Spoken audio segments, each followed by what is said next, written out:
Hey, what's going on, everybody? Is it a good morning yet? How are you all doing? We've already been crazy busy this morning. There's just been stuff going on left, right, and center. Yes, I'm ready for a nap. Good morning. Welcome to the Gamers Heaven PNW Super show. Twitch stream and YouTube show. My goodness, yeah, it's a super show. Good morning, guys. I need to drink more energy drink, apparently. If you have any questions, want to see our merch or our live event schedule, check out gamersheavenpnw.com. We have quite a bit going on, and Alex and I are going to be adding a bunch to the event schedule for May. So get ready. There's going to be a bunch of stuff on there. We're going to program a bunch of cool stuff. With that, should we jump right into it since we're running? Yeah. Since we're there. So, let's do it. Fun little thing. What's been going on? We're about to tell you what's been going on. So, Obviously, we just got through March of the Machines. Yes. And the next one is the March of the Machines Aftermath, which is my understanding from the lore is the aftermath of the multiversal war that's happening in March of the Machines. And it should release at the May beginning 12th. of May. Yep. Okay. That's soon. Yes, it is. So here's what's funny, and we're going to tie with this. So there was a MTG YouTuber, right, who frequently does pack openings. Now, it's not weird to do pack openings ahead of time. We've done them. A bunch of people have done them. But here's the thing. We don't even have those cards yet. Like, they have not been shipped to us yet. So somebody last week got a hold of, I believe he said 23 boxes of the March of the Machines Aftermath from his distributor, from the person he buys from. Yep. And so he did a pack opening stream of the cards. And it was really popular. It was making its way around Reddit and YouTube. It was all over Facebook as well. Yep, I saw it in all the Magic crews there. Yep. And then Saturday morning, agents from the Pinkerton Global Security Services showed up at his house and said, "Give us the cards now." So Wizards of the Coast decided to send some Pinkertons to get their stolen product. For those of you who are not familiar with Pinkertons. Or haven't played Red Dead Redemption. Or haven't played Red Dead Redemption. Yeah, that's true, actually. Which is what the Kotaku article brought up. I love that. Like, the bad guys in Red Dead Redemption. Like, yeah, well, go ahead. I mean, they have existed since, the Wild West. They are basically subcontractors that help with security. Yes. And they're a contracting security company. Yes. And so they are actually owned by a Swedish company known as Securitas AB. If you've been to any major area, you've probably seen Securitas. Like, they're one of the largest security corporations on the planet, who I may or may not have used to work for. I'm still under NDAs, so no specifics on stream. Anyway, the Pinkerton Wizards has since said that they are going to compensate him for the boxes that they confiscated, all 23 of them. So are they just going to give him cash money then? No, apparently they're going to compensate him with product. Hold on. So they essentially, and I'm going to use this term lightly because it was not a SWAT, right? But no, they knocked on the door. Terrified his wife. Yes. Took the cards. Yes, and questioned him. And then offered him more product? Yes. Okay. That's my understanding of the situation. I need more caffeine. Congratulations, Wizards. Here's the thing. Like, Pinkerton is still around. They're still an active security thing. You don't want it. Don't end up in the news, okay? Mm-hmm. Yes, men in suits visited your door, and no, the name Pinkerton. Pinkerton is actually named after the founder of the company, Alan Pinkerton, which is who started the company. And when Securitas came from Europe to the United States, the two companies they bought first to come into the U.S. was Pinkerton and Pinkerton's biggest competitor, the William J. Burns Detective Agency, which if you go back and read mystery novels from the 30s and stuff like that, they use them. And in fact, there's a Sherlock Holmes novel that features the Pinkertons. In fact, in dealing with railroad Union towns in Appalachia. Yes. Well, and that's actually how I was familiar with the name Pinkerton as well. So was the strike breaking. Yeah, so they were known for strike breaking. They were a federal agency, basically contracted to be federal law enforcement before we had an FBI. But they came after magic cards. So here's the thing. I understand magic being crap, get these back. How did they get out now? Because again, no one's supposed to have them. Not even WPN stores like us. We don't have them yet. We don't have our allocations yet. So here's like Amazon allegedly. No, Amazon never hired Pinkerton. Also, Mallow, not like Mandalorians. They're a lot less... nice. I think the Mandalorians have more honor. Yeah, they have more honor. There's a creed system that they follow. That is not the way. Here's my theory. Okay. Let me check and see. So we know it comes out May 12th, which means we'll get ours the week prior. Yeah. Right? Probably around probably around between the 5th and the 6th. That's what I have scheduled. What I'm guessing is this. And so here's the thing. In theory, okay, what's supposed to happen is that Amazon ships out containers of cards to the distributors like GTS, Southern Hobby, Alliance, the various people that we buy from. Then what happens is those distributors are supposed to verify that you are a legitimate business and that you have a game store and you're doing the thing. Yes, which is what's supposed to happen. Yes, and what also caught a wrinkle during the COVID times. Because they weren't verifying.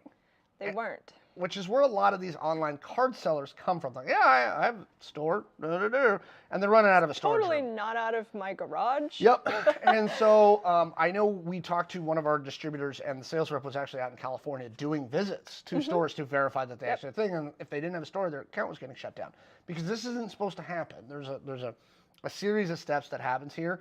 And so my guess is a distributor, right? And by that I mean somebody who managed to get them through distribution channels early. Yes. Right? Sent him to a buddy. Was like, all right, you can buy your set. Yeah, you can buy some from me, friend. And friendo, cash is good here. He refers to it as a friend of his who mostly does Yu-Gi-Oh! And Pokemon, but also does Magic. And so he's like, hey, a friend of mine sold these to me, and he had proof of the purchase. Like the guy who the Pinkertons took the cards from bought them. He didn't steal them. He bought them, which is why they're going to compensate him. But my guess is that it went to a distributor and somebody managed to sell it early to a hookup, right? And that guy decided to make some content, which I don't blame him for. I don't either. I understand as a content maker, like having... I would have done the same thing. Having the hot shit, like early is absolutely great. You want me to give my 2 cents? Go. We Please. opened up collector's boosters for pre-release for that stream. Yep. There were people with it 2 to 3 weeks before release day. I don't know how. They're going. Amazon actually sells Magic cards. You can only get a day of at Gamers Heaven PNW.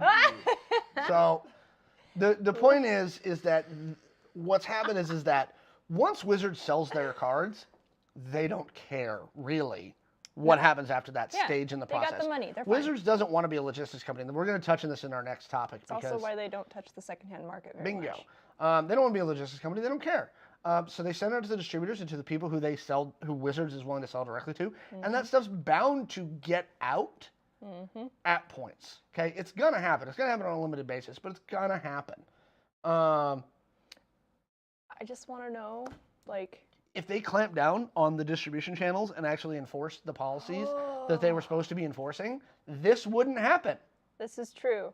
I also wonder how this will affect the ability for local game shops to get their allocations as well. I don't think it'll affect us because we barely get it. Like, how many times have we gotten our allocation literally day of or day before? Oh yeah, absolutely. And it's usually right. Who's this distributor? Hey, call us. And again, I don't know which distribution company it was. Right. Right. But here's what I'm sure: he's friends with Joe Blow, sales rep at blank distribution company, and his buddy hooks him up with cards early. Yeah, which would be cool as long as you maybe don't make. And I'm YouTube sure his buddy, whose name he gave up, oh damn, he's gonna have to, because again, if he's trying to prove that he didn't steal the cards, like the Pokemon story we talked about last week. Well, and I was kind of wondering, I wonder if they will make friends. Like the Pokemon story we talked about last week with the huge Pokemon theft, I'm sure he gave his buddy him. So no, this is who I bought it from. What did I do? Here's my receipt. And I am sure that all of the distributors are getting nasty gram emails, and I'm sure that at all the distributors they are being told, you don't hook your friends up. Yeah. I'm sorry, I'm still laughing about the fact that 23 boxes. They sent Pinkertons to this man's house, took his cards, and then goes, we're gonna give you product, don't worry about it. So sorry for the strife we've caused, but we got our cards. I imagine they may even replace them, because I'm guessing that the boxes have a lot number on them. I would have to look.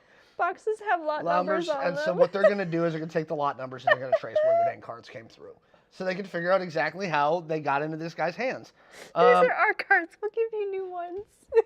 Heist after heist. Hey, Wizards, if you cared a little bit about the next 4 steps in the process, once you sold your cards, this would never happen. Go see. Okay? Pinker took my cardboard. Thank you, chat. We appreciate you. I'm sorry for starting the Pinkerton came microphone. and took your cardboard. At least they didn't like ambush you outside your barn like they did to Oh Boy in Red Dead. There you go. So that was story number 1. Wizards is using Pinkertons, which again, not horribly surprising to me.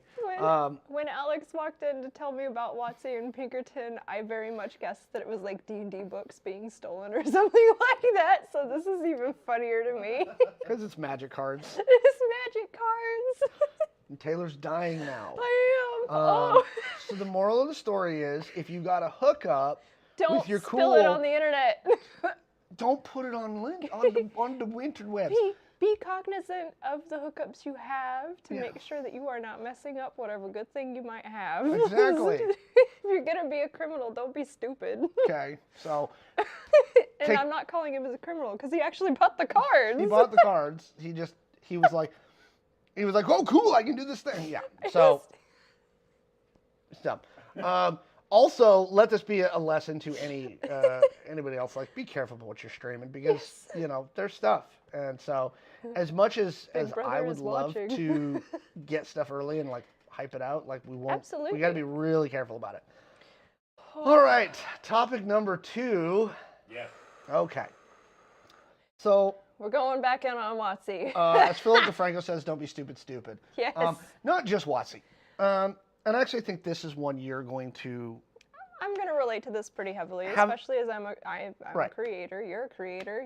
You wrote your own TTRPG. I also don't do freelance work for other people. Right. You made your own business for that. Right. And so here's the issue. I've been seeing, once again, there's discourse coming up about pay rates specifically in the tabletop RPG industry related to writing and art. Yeah. Right. A lot of pay rates for some of the major publishers have been leaked or published or told, and some of them are really, really low. Yeah. Tabletop RPG freelancing generally runs 8 to 12 cents a word. I saw as low as 5 to 7 cents a word. Yeah, and there's as low as 5 to 7 cents a word. I would put a lot of ums in there. This was all wrapped up in the concept of how much books cost. Yeah. And what do we do about this industry? So I want to touch on this because it kind of bumps into the Etsy economy we run into with independent creators. It runs into a lot of these things that we have been dealing with the last 18 months. Yeah, absolutely. Go ahead. Especially as on one side, we are a storefront and we want to be able to carry people's wares, but we also, as creators, want to make sure that those who are creating know their own worth and know the worth of their skill and experience as well, which kind of puts us in a hard spot because ethically, right, we only have so many dollars to give, but we want to be able to get those things out into the world and share them with those we are selling to as well. We've also had conversations with some of these creators, and this is going to button hook into where I want to go with this. Let's go. I remember this was pretty early in the store. You and I were talking to a creator, and we asked the creator, okay, how long does it take you to make this? And they were like 2 hours. And we said, okay, cool. So even if I bounce this out at $15 an hour, right? That's $30 for labor plus this for materials. So in order for me to pay you a reasonable rate, came out to like $45 to $50. Right. But the problem was, in order for us to put any sort of margin on that, right, there was no way we could sell it. It bumped it up to like $60. Yeah. And we looked at it, we said, this is really, really cool. Yes. No one is going to pay $60 for this. Not in an insulting way, but in an understanding the customers and how they purchase way. Yes, yes, definitely not in an insulting way, but just in what they are willing to pay. This is the trouble we run into frequently. Well, and especially with Etsy, because of the competitive pricing on Etsy. Because there are people who don't care about making money. Right, because we have a lot of hobbyists on there, which, go do what you love, that's cool. But if you are not pricing your wares properly, that also means that you are also driving the market to not give other people what they're worth. This is where I'm going to say it, but a slightly bit meaner than what Taylor's saying. He's good at that. Here's the deal. The reason that the freelance rates are so low, right, is because Taylor, who values, I'm just going to use your name as a thing, Taylor, who values her time and her art, she says this art is worth X. The problem is the corporations can move on to the next person because there is somebody out there who will do it for less. Who will do it for less just for the sake of, I want to work for X corporation. WotC, Paizo, whoever, right? Because they're willing to go that long, because there are people who are like, I'll do this as a side gig. I'll write 15,000 words and make, $1,500, right? Because I have a day job and I don't care and I don't want to turn this into a living and I'm willing to work for that, for the ability to be like, look, my name's in a D&D book, right? And because of that, the rates are going to be that low because there is more people who would love to do this and have their names in a book than there are jobs to have. And it sucks. And so the thing that I say to the hobbyists, and again, this is the part where I'll be meaner, when you price your stuff at a rate because you don't care about making money, what you're doing is you're hurting the artists and the creators who do want to make money, who want to turn this into a career. Who want that to be a living wage, which we all know is very hard to attain here. Right. So you're not thinking about the second and third order effects of what you're doing, and this is, again, particularly pronounced in the tabletop RPG industry. Absolutely. I mean, I would argue it's pronounced in the artist industry as a whole. Yes. But TTRPG especially, and especially because of the rates that were released from WotC, right? And Paizo. I have been led to believe that Paizo... I think Paizo raised them recently. Yes. They have been making efforts to take care of their freelancers a bit better, but I also know that that was also on threat of a possible strike, I believe, at some point last year. Paizo was in the process. Paizo has unionized.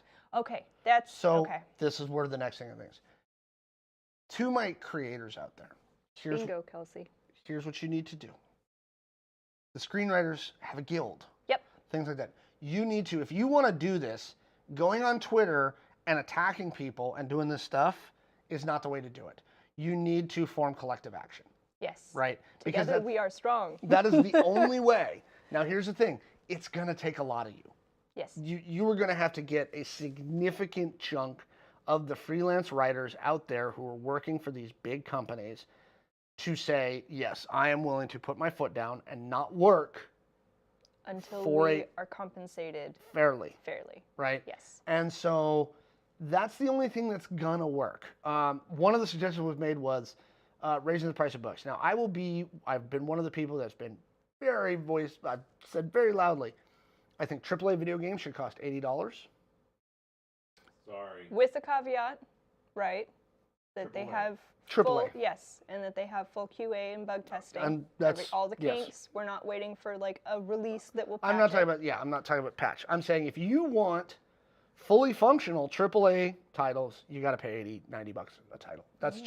That's where we are because you have to pay people. I paid that much for Cyberpunk 2077. And this is where you also, again, everybody who gripes about microtransactions and things like that in video games, that's why it happens.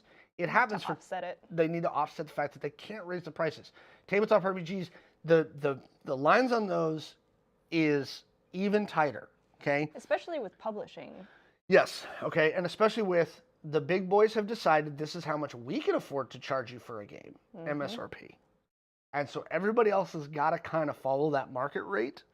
And for everybody who's not a major publisher, that is a tough nut to crack from the margins, okay? Because the distribution system in tabletop is awful. This again goes back to what happened with Wizards, with the Magic cards, okay? This whole industry is kind of a dumpster fire. Yeah. And it's built on a 60-year-old business model that doesn't really work anymore. What are you telling me that systems that were made way back when don't work that great for now? Yeah. Kelsey, you're actually touching on something as well. Plus all of the stuff people don't talk about, advertising, manufacturing, art. We also have project management, making sure that all of your cats are corralled, editing. By the way, tabletop layouts. RPGs require 2 levels of editing. Yep. You have to have a copy editor, and you have to have a developmental editor who's going through the rule set and reading your rules from the perspective of, does this make any sense? Yeah. Okay? And I'll tell you, as a writer, you cannot do that yourself, because the thing is that I know when I write a rule set, it'll fundamentally make sense to your brain. What I think it says, yeah, I know what I mean. Yeah, so it's fine. So but it's if fine. you hand it to somebody, else who is not coming from that mindset, who did not write those words, they're able to pick it apart far easily. Yes. Far easier, and then also make edits to it that need to happen, especially for people like me who refuse to read rules because they don't make sense. Now, the crappy part of this is then we get into the accessibility issue, yes. Right? One of the things that we talk about a lot, we hear a lot is, oh, it's so expensive to switch to a new game, right? To a new RPG. It's one of the biggest complaints. And I'll tell you, I do see a sales difference between the books that are costed at $30, $40, and $60. Oh, 100%. I mean, I will... There's a big difference. Absolutely speak to, and this is only from what I have witnessed here, right?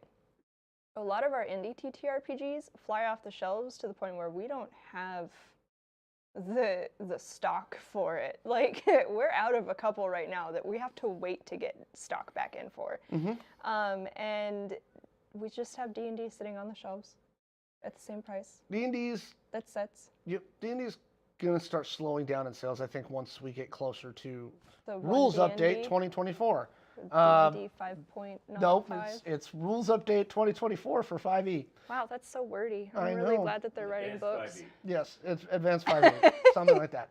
So here's the thing, freelancers. Y'all got to start working together. Okay? Talk to each other. You have to talk to each other, and you have to, again, you're going to have to actually organize. Yeah. Right? And realize that it is going to be an uphill battle. Yes. None of these companies are your friends. It's going to suck, but it's going to be worth it. You have to kind of make that run in order to get this to work. Because, again, there are so many people out there who dream of working in this industry. And will literally sell the shirts off their backs in order to make it happen. Just for the opportunity. And just eat ramen in their 1-bedroom apartment every night and just be happy that they're featured in a book. Yep. So, which, I get it. Me too. However, as I get older, realizing my worth, realizing what my work is worth, has been very empowering. It has been a big struggle, and if we can start making sure that those in the industry and those coming into the industry are able to do that a lot sooner, we can have a healthier industry as well. And if you're an indie tabletop person and you've got something published that's not in distribution, bring it to us. We will sell it. Yeah. Right? I will sell indies. We do it all the time. We just had a couple come in and pick up like 3 of the like DM-less TTRPGs and just sit down and play at the tables just on a random weekend. Like just because it feels like it's insurmountable does not mean it is. You just have to make sure that you are talking to each other and talking to the right people to get your stuff out there. We will take it. Let's go. I promise. We'll also talk about your stuff. So. All right. Chat, if you have any topics, go ahead and redeem those channel points right now. If you have any questions that you'd like us to answer at the end of the show, because we only have one more planned topic for today, although I think I may have one more to chat about because I'm excited for this week. Secret chat topic. No, so it's one of those cons that always flies under the radar and not many people pay attention to that always excites me. But before we get to that, throw your stuff in the chat and we will look at that. But it has now been a few days. So spoilers, kids, spoilers. Put on your spoilers hats. Here we go. For Mando. So. The finale happened. What did you think? Happened. Okay, so I'm going to admit that I very embarrassingly forgot that I watched the season finale earlier last week because I was preparing for a move. So did Jess. Okay, so I'm not alone. We went to go sit down and watch it last night. She's like, let's watch the season. So I thought we already did. She's like, no, we didn't. And then we started watching. She's like, oh, never mind. We watched this. And I was like, so it's not that it wasn't memorable, right? It just, and I will absolutely say that it 100% felt like a series finale with the way that they ended everything. And I, like, if they end it there, awesome. It was very cool. It felt like the culmination of everything that we were seeing start to happen, you know, mid-season this season. And it was a very good ending on that part. We got to see Grogu do some pretty badass stuff. I liked watching him just laugh as he's like running out. He's like, ha ha, suckers. Little 4-year-old, like. You can't catch me. It was. I did enjoy watching him, even in that final fight. Those final couple fights where he started like force pushing and pulling stuff. He was like in both the fight against the Praetorians and Moff Gideon. Yes. Like he's like, oh no, wait. And the fact that he also was able to shield his parents, because that's Pulling what a I'm Kanan. calling them now. Yep. Well, they officially are now. Well, Din is. Din is. Right. I don't think Bo-Katan is Mommy. Grogu's mom. No. I mean, she is mommy, but not like that. But we did get to see Grogu become Din Djarin's apprentice, which was pretty cool. So now he's Din Grogu, which also is a very interesting thing to see, especially as, right, he is of Jedi lineage, and he is now a Mandalorian. Yes, and not just a foundling, an apprentice. Yes, he is an apprentice Mandalorian, which means, right, that it's almost like going back to the old ways that Mandalores used to have. Yes. So I'm with you. If this was the series finale, which season 4 to the last I checked, season 4 has not been greenlit yet. Although Jon Favreau claims it is written, it's done. I believe him. He's already written all the episodes. Nice. It has not been greenlit yet. Boo. I also wonder how much of them not greenlighting has to do with all the contract negotiations going on this year. I also am wondering if it's... Because Screenwriters is first, then Screen Actors Guild, then the Directors Guild. All of them have contracts up this year. Yes. So I wonder if that's part of the problem. I did also see, and this is probably unfounded because it was just a news article that passed across my feed, that Pedro Pascal was prioritizing The Last of Us with the season finale of Star Wars, or with Mandalorian. So I don't know if perhaps like he was hoping that this was going to be an organic ending, and that's why they haven't greenlit season 4. Again, I'm not sure. His contract with Disney is not leaked, and so I haven't heard any specifics about what his contract with Disney looks like. Marvel contracts all follow kind of a similar pattern where they sign a multi-movie/TV deal, and they go, you have to appear, you'll appear as primary in 2 movies, and you'll have appearances in 3 more, which is how you end up with Iron Man in Captain America: Civil War and things like that. Yeah. Like they all sign multi-deal movies. I'm sure, I'm presuming that Star Wars is probably the same way, especially with the crossovers between Boba Fett and Ahsoka and The Mandalorian. I am a little sad we didn't get to see Boba Fett in this last episode, by the way. I think that there's a bunch of stuff. So somebody in chat pointed out there was a bunch of Chekhov's guns hanging out, not doing anything. So seriously. One of the things we know is that Lucasfilm has greenlit the Dave Filoni directed movie, which will be the culmination of the Book of Boba Fett, Ahsoka, and The Mandalorian all in one Avengers Endgame style crossover. So this will come out after Ahsoka does that. Yeah. Oh no. In fact, Ahsoka will probably begin into season 2 or 3 before this happens, because we're looking at least 2025 before this releases. That tracks. That's a lot to wrap up. Yes, and so again, I'm not sure where it is, but if this was the series finale, them sitting on the porch, right? Yes, they're probably gonna take on Thrawn in that one. Who did not appear. Who did not appear. My prediction was wrong. I really thought he was going to be the one to show up and kill Gideon. Probably going to be in Ahsoka. Yeah. Yeah, all of our predictions were 100% this was, wrong. Here's the only thing I didn't like. Again, I love the very, very end. Yeah. Right? I liked that they set it up for a new season and that he went to go talk to New Republic homie. Yep. Right? And they got the droid head, which was cool. Yep. And then they bring IG-12 back to be the Marshal. That was dope. Right?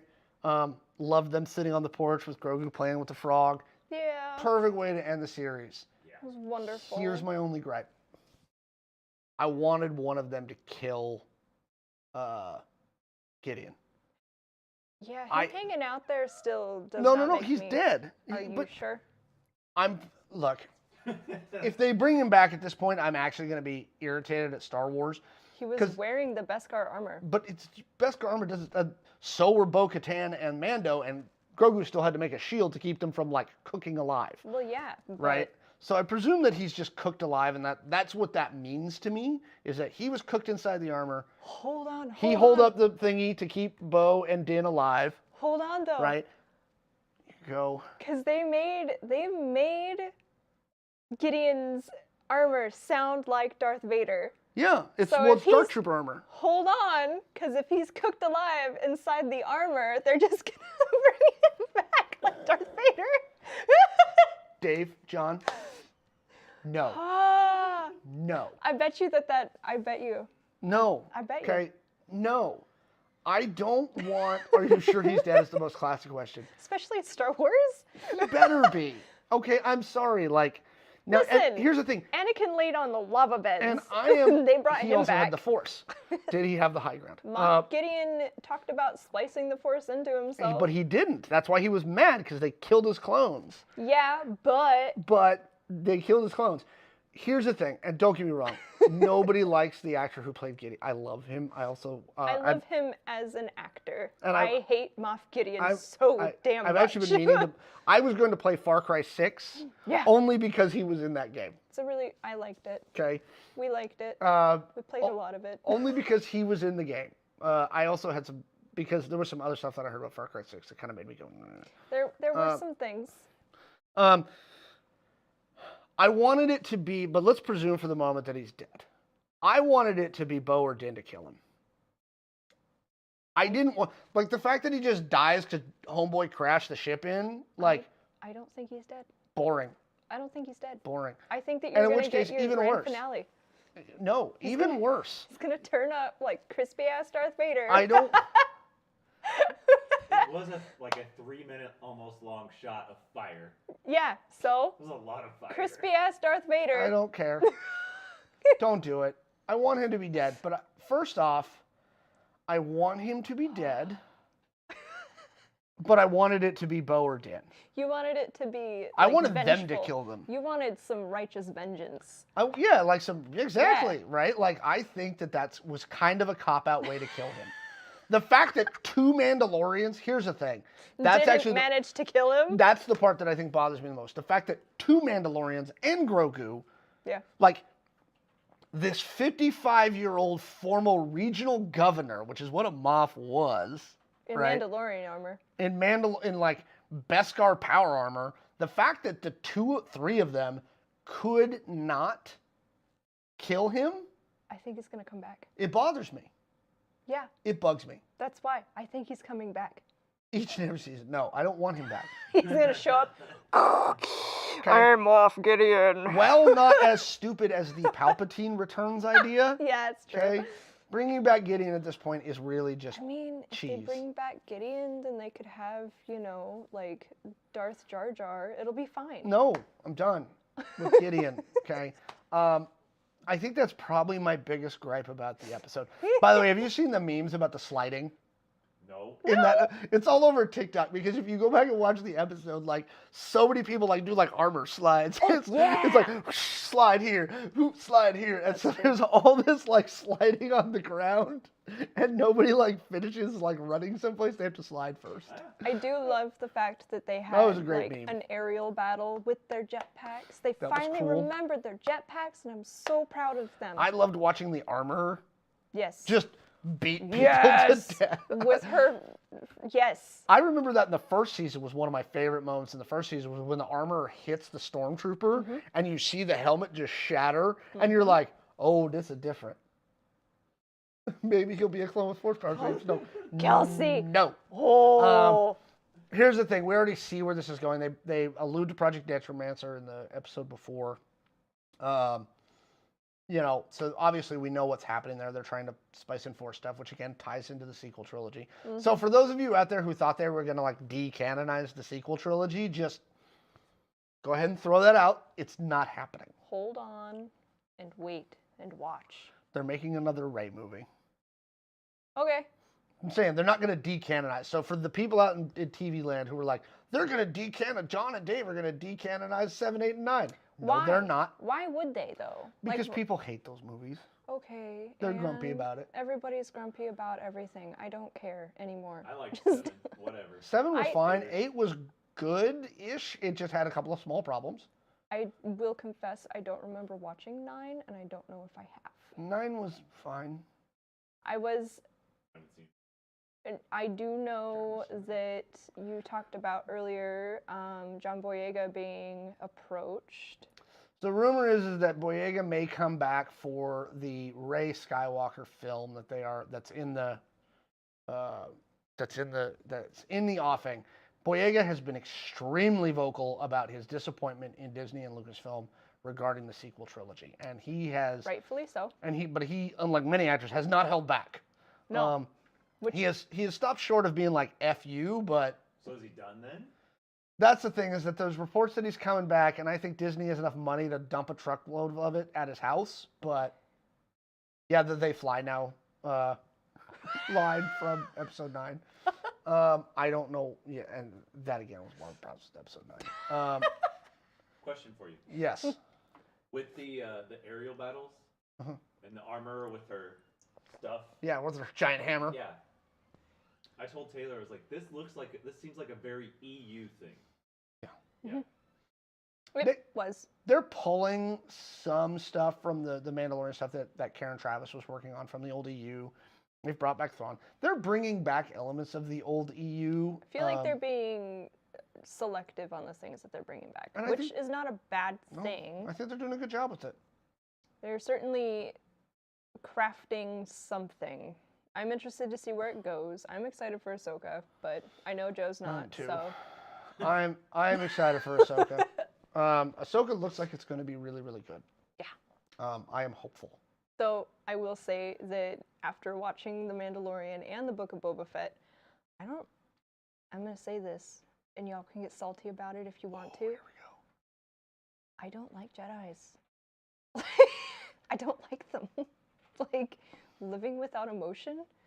Ugh. Yeah. Somebody in the chat said it was as close as they could go to the Battle of the Bastards with the cavalry crashing into each other. Yeah. Yes. And I will say they definitely spent some money, like the whole aerial battle up there with the cruiser and everything else, and the special effects have been on point. On point. Except for with the Darksaber. The Darksaber. I have issues with the Darksaber. There was one point where the Darksaber looked like it was offset in the thingy. Yes. I've seen that picture. I still think the Darksaber looks neat. Even in 4K, it looks bad. It looks like a tween animation. But now it's gone. I know, he crushed it. He broke it. Yeah, what? What are the implications of that? So I've seen a couple of different interpretations of that scene.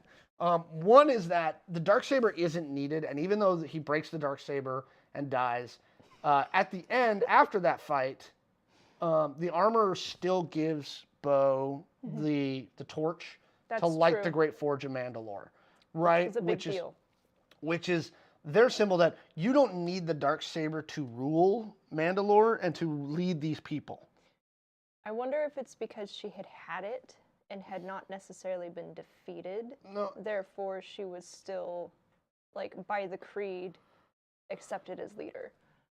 Like, that's because, right? Yeah. If your enemy defeats you, they get the Darksaber. Yes, right? but she wasn't defeated. She wasn't it just defeated. got broken. He just broke it in the process of fighting. Crazy, crispy Darth Vader armor. I don't know. What? I don't know if they're going to go that far. Again, maybe it's a thing. Maybe Ahsoka will fix it. Who knows? I wouldn't be shocked to see one or two of these characters, especially since Bo-Katan and Ahsoka have a long history. Yes. A long history that goes all the way back to the Clone Wars. I'm not mad about it. So I wouldn't be shocked to see Bo and some other characters appear in Ahsoka. Wouldn't be shocked to see Din and Grogu. Wouldn't be shocked to see a bunch of these people pop up in Ahsoka. I was going to say, Din and Grogu were... What do I think about Shatterpoint? All right, we'll get to that in a second. Yeah. Anyway. Google. Sorry, Pete, what were you saying about Din and Grogu? Oh, Din and Grogu showed up in Book of Boba Fett a lot. I remember halfway through us watching, I was like, is this Boba Fett or is this Mandalorian. Yeah, that's true. Okay. In a quick Google, I saw that Mace Windu is part of Shatterpoint. I don't know how that works. It looks like No. So I'm gonna ask Tamadachi. Are you talking about the game Shatterpoint? Or the books? Yeah, you gotta give me more than that. Quick flash to everybody looking at their 'cause- phones. This summer. So, Oh, what? So Shatterpoint is a new game that's coming out from Atomic Mass Games and Asmodee, which is Atomic Mass Games is a subdivision of Asmodee. Oh. And it looks like it's a skirmish game that involves miniatures. I mean, A lot of 40K guys are excited for Shatterpoint. I'll be honest with you. That's cool. It looks like Kill Team-esque with Star Wars minis. Flavoring. It looks like it takes place mostly in the Clone Wars era. Pretty cool, especially if it takes part in the Clone Wars or But that Clone Wars era. Anyways, that gives you a lot of different choices. I'll be honest with you. I'll have to dig deeper into the core rules for Shatterpoint. My general feeling is that for the most part, Asmodee's execution of gaming in the Star Wars brand has been middling at best. Oh, do you mean X-Wing? X-Wing, Armada, all of them. Oh, you're Tamadachi on Twitch. Yeah. Okay. Yeah, I mean it's middling at best. Okay, but listen. Players can choose thematic squads straight from the Star Wars galaxy, like Ahsoka Tano, Bo-Katan Kryze, Lord Maul, and his loyalist super commandos, or mix and match their favorite characters to form the custom squads they want to play. This is gonna be literally like getting to play with all your Star Wars action figures on a battlefield, and I'm down for it. I'm so down for this. It's a The core rulebook's out. Yeah, it's a skirmish game. I'm reading it. Move, focus, combat, ability, recover. It's a squad skirmish game. It looks okay. You are so lukewarm on this. It's not even funny. I'll be honest with you. I am not a big fan of Asmodee's Star Wars RPG. I think that at times they have mishandled the crap out of X-Wing. Well, yeah. Ooh. Proactive and aggressive on the battlefield, especially for tabletop gaming. I have a hard time, this is going to sound really bad. This is also probably why I haven't actually fielded my army for 40K. I have a very hard time with just having reactive, defensive it's coming out in June. games, right, on the tabletop because they take forever to get done, which is why I chose Slaneshis, because they are literally right up in your face and just beat the hell out of you. I need something quick, proactive, and aggressive, and it would be a lot of fun. So, I'm kind of excited for this. Again. Also, I want to have a bunch of Wookiees now. I don't think... I can't... I'm very lukewarm. Sorry. I mean, I think you should wait for more stuff about it to come out.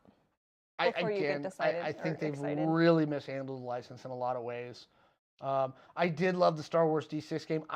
But I'm going to tell you a secret. Yes. I actually liked the Wizards Star Wars stuff too. I thought it was well done. Ooh. Wizards did Star Wars stuff? Wizards did Star Wars stuff back in the early aughts. That's why I don't remember that. Back in the early aughts, Wizards got the license away from West End Games to release a Star Wars tabletop RPG. It was a heavily modified version of 3.0, and then they released a heavily modified version of 3.5. It ran on the same basic system in that if you knew how to play 3.0 and 3.5, it was playable. Remove magic, add force powers. Same thing. No, very much not. Because you had no HP, you had a different system entirely, and it actually made the game far more deadly. Interesting. because there wasn't HP. It was a combo system, and one of the things about being a force user was that using force used part of basically your body pool to cast force powers. That was canon, though. Yeah. In the novels. Right. And so, yes, the Knights of the Old Republic video game was based on the Star Wars D20 system. Which you can now get on the tablet. Which you can now get on the tablet. Wait, and they're making a new one. Is that the game that we tried to play? Bastila. Yes. Yes. Okay, it is. Okay, just wanted to check.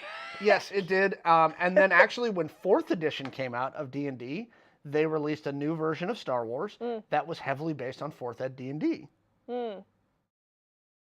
Right? Okay. And I'll be honest, I played the stuff that Wizards released 4 years. I still have a lot of the books. It was pretty good. Their starship system for starship combat was actually pretty solid. Okay. Which is actually really hard to do, in my opinion. Yeah. Again, I think too much of a reliance on AC as a system. It wasn't a thing. So lightsaber combat felt very lightsaber and lightsaber combat felt very because of the way that the system was designed with AC. It had limitations for sure, but I still think the D6 West End Games version was the best version of Star Wars I've ever seen. Asmodee, I was there at Gen Con when they announced it. I bought the beta at Gen Con. I still have the beta of the first version of the Asmodee Star Wars role-playing game. I am generally against any game that requires custom dice. Yeah. Okay. If your game will not work with a standard set of D6s or a standard set of polyhedrals, I don't like it. Well, it's just one more thing to buy. Or fate dice at the very worst. Fate. Those are kind of established. Yes, but you can actually make them. Yeah, and the fate system is pretty established now. Like, there are quite a few games that play on that. And I like to introduce people to the fate system if they are not rolling well with the polyhedral systems, because it's really hard to argue with dice that have either a blank face, a plus, or a minus. Yep. Like, it's pretty easy. Pretty easy. The exception to this, I will say that the Star Wars X-Wing game with the custom D8s, I think worked well for that system. Oh yeah, because it has like blast point and all that stuff it's got standard hits, critical hits, and stuff like that, and focus and things. So that worked pretty well, but I didn't like it for the RPG system. The core rules, they've got the PDF. I was just glancing. That's what I was glancing through. It's only 40 pages. Yeah, that's a lot of rules to read. It is a lot, but if you're looking at a system like 40K, or even Kill Team, 40 pages is not. Some of that's cover art and shiny things. I wonder if they will try to make it so that it's accessible and easy to build, kind of like Warhammer is figured out, especially with Battlescribe and all of the other things that offer army builders, basically, so that it is easier to recall what exactly your units do without having to sit there with that core rulebook in your face the entire time. Also, organized play, they're gonna have it. I'm trying to see. Pretty good. So it looks like they do use a custom dice system that's a combination of D6s and D8s. Wonder if they just pulled those from X-Wing. I'm gonna go check and see if we've got a price on the starter decks or starter sets yet. Looks like the starter set's 16 minis. Okay. It is, which tells me that the issue that I think I'm probably going to have with it is it's probably going to be expensive. Price. Yeah, it was looking like $134. 23 a terrain box. pieces, 14 dice, 4 rules. Struggle tracker, momentum tokens. I don't need a tracker for my It's struggle. going to be a big box. Yeah. I'll probably pick it up. Again, I'm very middling on it. We will look into carrying that here at Heaven PNW. We buy our stuff straight from Asmodee. In fact, I've got an order from Asmodee that's due any day now. Any other questions from the chat? Let us know. Shoot them in there right now. I did want to do a question to you and Pete, actually, because you were here for our first Mario Kart tournament with bonus round on Saturday. We had 8 participants for the first one. Yeah, that's pretty exciting. They seem to have a good time. Yeah. Yeah, everyone had a good time. I was happy to see Robbie joined late. And then at the end, he was like, I won a round, yes! And I was like, there you go. He's like, I don't play Mario Kart, but that was so much fun. It was nice to see a lot of our store regulars, some of our store regulars, to get into the video game side of it. Yeah. Who normally don't play on the video game side of it, so I thought that was cool. There were some minor hiccups, little stuff on the event side that I think we'll figure out for next time. Oh yeah, absolutely. And we do have a month before the next one, which we'll be heavily promoting, I believe. And then on the VGC side, we got Pokemon coming up on the 6th of May. Ooh, my goodness. It's looking like a real packed 6th of May. We are going to pack a lot of stuff in the next month or two. So there you go. Yeah, it went well. Pete? What was your super secret? Yeah, what was your super secret? So the one con that goes under the radar a lot, because again, it's not generally an open to the public con, it's an industry convention, is CinemaCon. Not what I was expecting. That wasn't what I was expecting at all. CinemaCon, here's the thing. CinemaCon is a big 4-day thing. So there's another group called NATO. It's not the NATO you're thinking of. It's the North American Association of Theater Owners. And what they are is it's all of the people who own movie theaters. Yeah. And so all the studios bring them to Vegas for a week to be like, because this is how they decide, like, how many screens is this movie going to get? So do they do, like, pre-screenings? So they do, first off, they do typically like large presentations. So last year, Sony showed the first 20 minutes of Spider-Man Across the Spider-Verse. Oh, yes. More than a year ahead of its release to say, get hyped, guys. Yes. Right? So this year, we're expecting to see more from Sony's Across the Spider-Verse. Yes. All the major partners. Now, here's the big news for this week. And this has been kind of I was talking to somebody about this on Sunday? Saturday or Sunday. The Flash. Warner Brothers is doing the first semi-public screening of The Flash. Now, interesting. Here's the thing. David Zaslav, who's the head of Warner Brothers, has not been afraid to shelve things.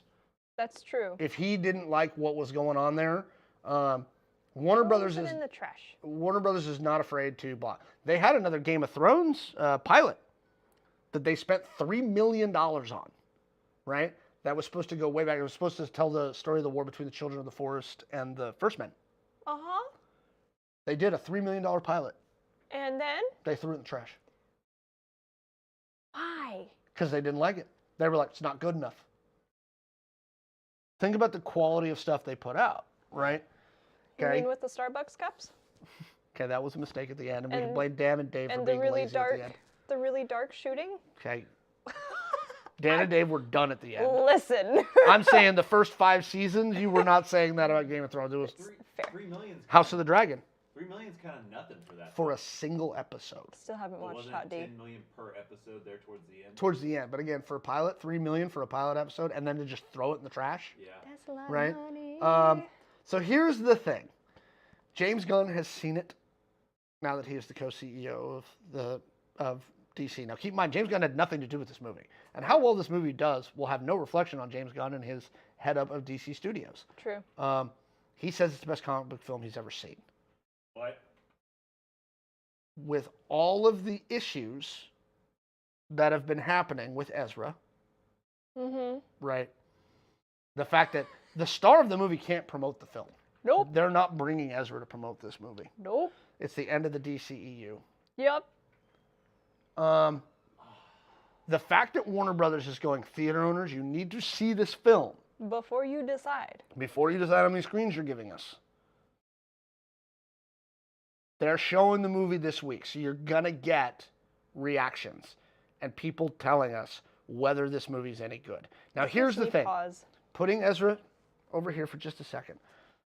Conceptually, I love this concept. I want to see Michael Keaton as Batman again. Well, yeah. Okay? It was the first Batman, the second Batman from my childhood, right? Because I watched the old the reruns of the old Batman 66 with things. Michael Keaton is one of the best. He is old Batman. He is Batman and Bruce Wayne. Yes. He's been the closest besides Kevin Conroy. Fair, yes. Okay. Rip. Yep, R.I.P. Kevin Conroy. I look at this film and I've seen the previews, and I am super torn about it myself. On one hand, so many creative people go into making these films. You know, and apparently Mangold has made a masterpiece of a comic book movie. This movie was already done before all the stuff with Ezra started happening. Right. They've delayed this film. You got to remember, they delayed it during COVID and things like that. This movie was shot in the can before the stuff with Ezra happened. And so we've talked about this a little bit on stream before, where it's where do you separate the art from the artists? And with film, I find it particularly difficult. Yes. Especially since Ezra didn't create The Flash. Ezra is not the director. It was done before Gunn took over. So I'm torn on this movie. I really am curious to see, because they're doing a full screening of The Flash. Oh, they're doing the full movie for it. No, yeah, no, this isn't like... They're just not... Not half an hour. No, they're showing NATO the whole movie this week. They need to change their name. Yes. NATO. They are showing the theater owners, every theater owner, the entire film this week. Now, this is not weird. Like, they do screenings, and usually a lot of them, they like to do surprise ones sometimes. So, like, one year at CinemaCon, they screened the Ghostbusters movie with Paul Rudd. Right? But they didn't tell them they were doing it. They were just like, come to a special presentation. Like, here, Ghostbusters. Surprise! Woo! Right? Typically at this convention, again, because it's theater owners, this is not the audience. This is industry people. They don't want to waste their time. They don't show screenings of things that they're not proud of or that they don't think they want to get hype going for. Well, conceptually, they are showing these screenings to curators. One screening. Yeah. I meant for, like, Nico. Yeah. Right. So if they're going to show the entire movie to a group of people who are curating the movies for their theaters, right? Because NATO is the box office, right? That sounds so weird coming out of my mouth.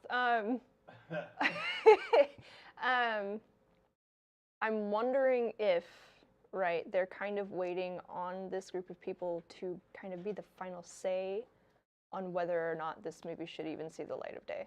I think that Warner Brothers is so confident in how good this movie is that that's why they're showing it to them. They're saying this movie is so good, we're going to show it to you so that you give it the number of screens we want it to have, right? Warner Brothers needs a win. Black Adam was a financial, right? Shazam 2 was an absolute bomb, right? That makes me sad. Even though the movie apparently is pretty good, DC kind of needs a win. I think they want to go out with the old DCEU on a high point before they launch the new universe. So I think it's interesting. We know there's going to be a couple of... They're screening The Boogeyman, which is the Stephen King one this week. That's the new one based on Stephen King, The Boogeyman. I remember the old one. And apparently it's so terrifying that when they showed it to test audiences, they had to go back and change it. Because it was that terrifying. Listen, the old one was terrifying enough. I cannot imagine making a new one. There's a couple of surprise screenings that everybody's like, okay, we know you're screening something because your presentation is too long to just be your presentation because it's 4 hours. Yeah. So a typical present for 4 hours. A typical presentation only is about 90 minutes to 2 hours. Right. And they bring out the directors and some of the stars and things like that. The Snyder Cut presentation. Snyder Cut was one of the, and it never went to the thing. They also don't talk about streaming stuff at this, so it will be all film. All film only. All movies, because, again, this is directed to theaters.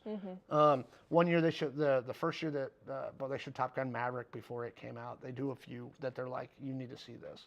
So I watch a lot of the reactions coming out of this one for a lot of good indicators. Because, again, these are people who they're not going to BS around. No, they're curating. And you got to remember, a lot of these people, this is not just AMC and Regal. This is a lot of the independent, small theater chains that exist. Your mom and pop shops, around. This is who's watching these to go. Drive-through theaters, I'm sure. We don't talk about streaming in front of theater owners. And you got to remember, Warner Brothers has a lot to make up for because of the last CEO, the guy before Zaslav, before the acquisition. Well, he did a lot of damage, didn't he? There was 2020 and 2021 when he said, all our 2021 movies are going day and date to HBO Max. Oh, yeah, I forgot about that. Right? And the theater owners almost rioted. Rightfully so. It's their business. Yeah, that is their living, even though they literally could not have people in their buildings. Well, no, this is once these stuff started opening back up in 2021, where they were doing masks in theaters and things like that.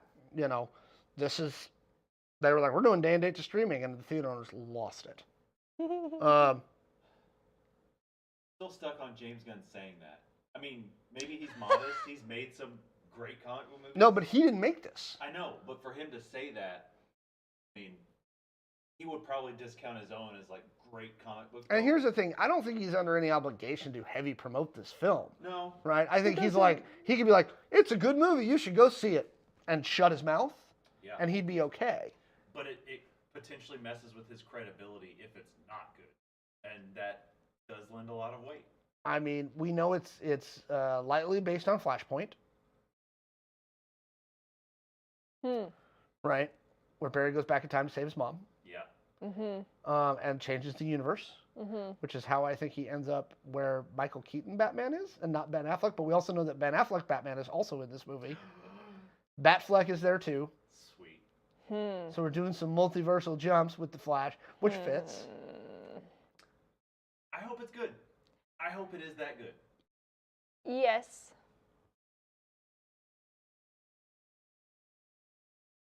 This is gonna be one of those wait, watch, and see for me. It will. Like I'm probably gonna go see the movie. I really am curious. Again, this is why I'm watching a lot of the reactions. And again, if you want to know about good movies, like Pixar does a big presentation at CinemaCon, so we're gonna hear about that Elemental movie. Oh, yes. You'll probably, and so what happens at these screenings in particular is if they don't do a full blown thing, it's not like they just show you a preview. They go, here's 25 minutes of the movie, make your own assessment, right? And that's what they do with these films for the theater owners. They don't show them 5 minutes. They show them 25, 30. They show them the first act. Chunk of it, yeah. So that they get an idea of, is this going to draw in audiences? And specifically for the large box office, you're expecting repeat viewers. That's true too. Right? Oh, yeah.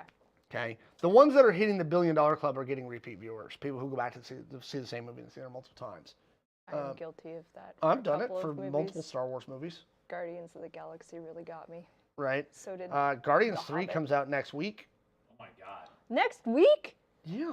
Ah. So Guardians 3 comes out next week. And again, Disney has a big presentation. I'm sure we'll do that. I'm wondering if we're going to hear about some more Marvel properties this week.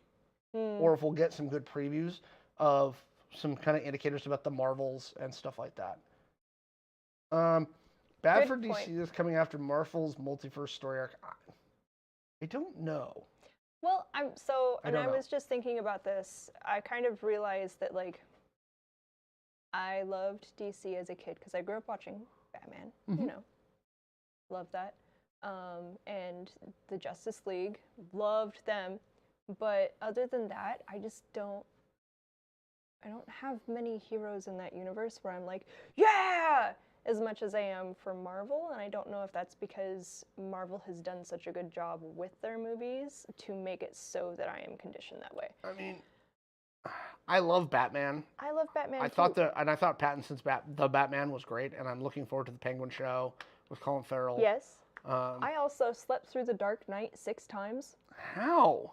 It literally, like, there is a point in that movie where I just go, okay, nap time. Like, every time. I tried to watch it 6 times and fell asleep during the same damn part every time. I'm hearing Guardians is good. I'm hoping they're going to see more out of Sony's Across the Spider-Verse. I'm sure they are because that's coming out this year. Yes. I'm excited. Which I am super excited about. One of the rumored mystery screenings might be the Barbie movie. That's pretty exciting too.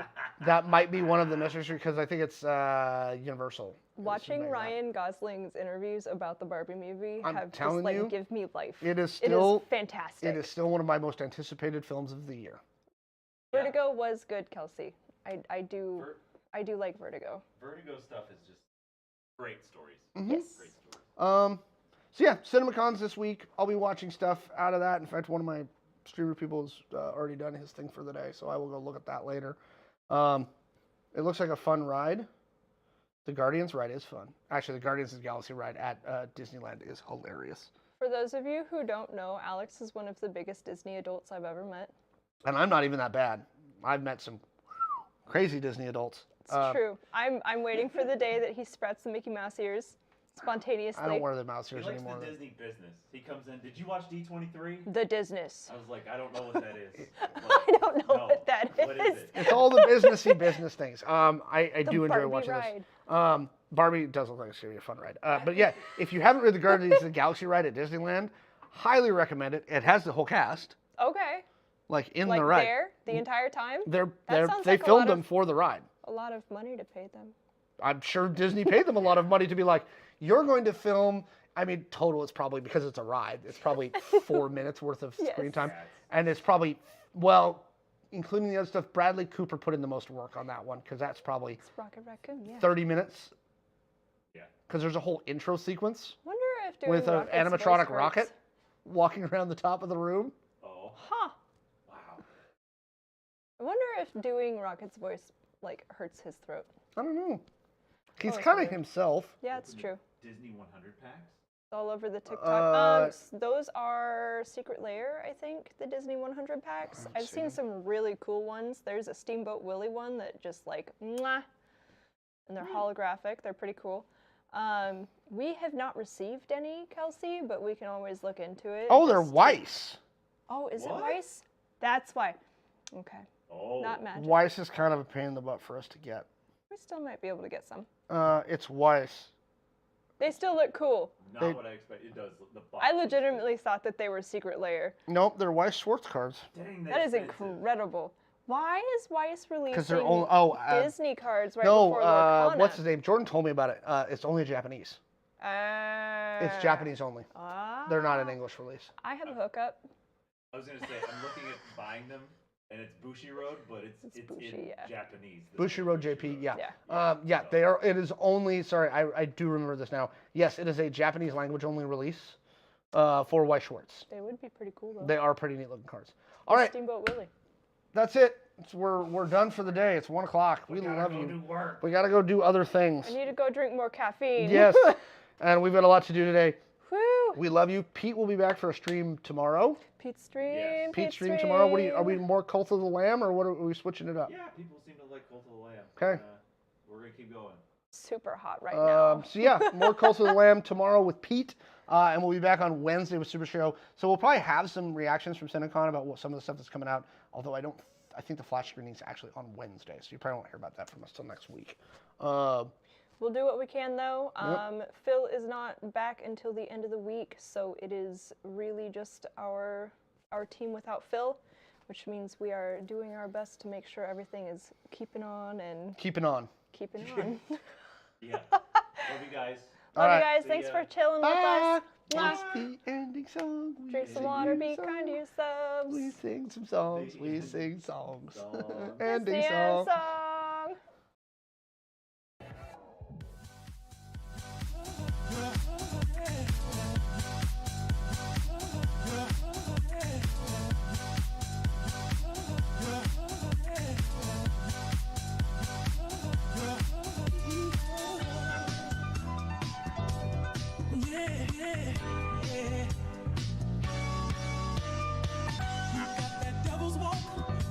Persuasive talk, tempting me to fall.